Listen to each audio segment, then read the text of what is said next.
ఈ ప్రపంచంలో ఏది గొప్ప? ధనం గొప్పదా, బలం గొప్పదా, లేక జ్ఞానం గొప్పదా?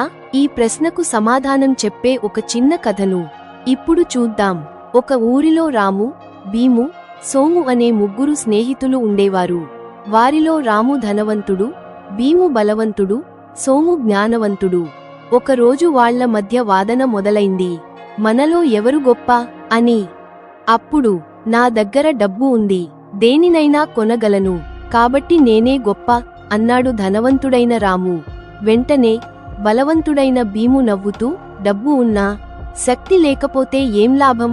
నేను ఒక్కడినే 10 మందిని ఎదుర్కోగలను, కాబట్టి నేనే గొప్ప అన్నాడు.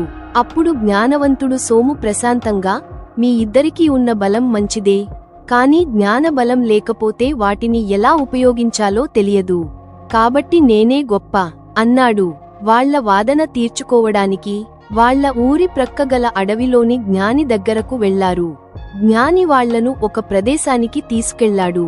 అక్కడ ఒక పెద్ద గుంతలో ఒక పిల్లవాడు పడిపోయి సహాయం కోసం అరుస్తున్నాడు.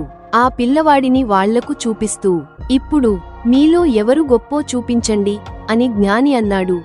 మొదట ధనవంతుడైన రాము ముందుకు వచ్చి, నా దగ్గర డబ్బు ఉంది, కాని ఇప్పుడు దాంతో ఏమి చేయలేను అన్నాడు. తర్వాత బలవంతుడు భీము బలంగా లాగడానికి ప్రయత్నించాడు, కాని సరైన విధానం తెలియక విఫలమయ్యాడు.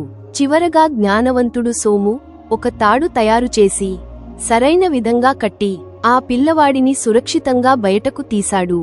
అప్పుడు జ్ఞాని చిరునవ్వుతో అన్నాడు, ఇప్పుడు అర్థమైందా? శరీర బలం, ధన బలం అవసరమే, కానీ వాటిని సరైన విధంగా ఉపయోగించే జ్ఞానం లేకపోతే అవి పనికిరావు అని. అందుకే ఈ ప్రపంచంలో నిజంగా గొప్పది జ్ఞానం. ఎందుకంటే జ్ఞానం ఉంటే ధనాన్ని సంపాదించవచ్చు, బలాన్ని ఉపయోగించవచ్చు, జీవితాన్ని మార్చుకోవచ్చు. సరే మిత్రులారా, మీరేమనుకుంటున్నారు? మీ దృష్టిలో ఏది గొప్ప? కామెంట్లో చెప్పండి.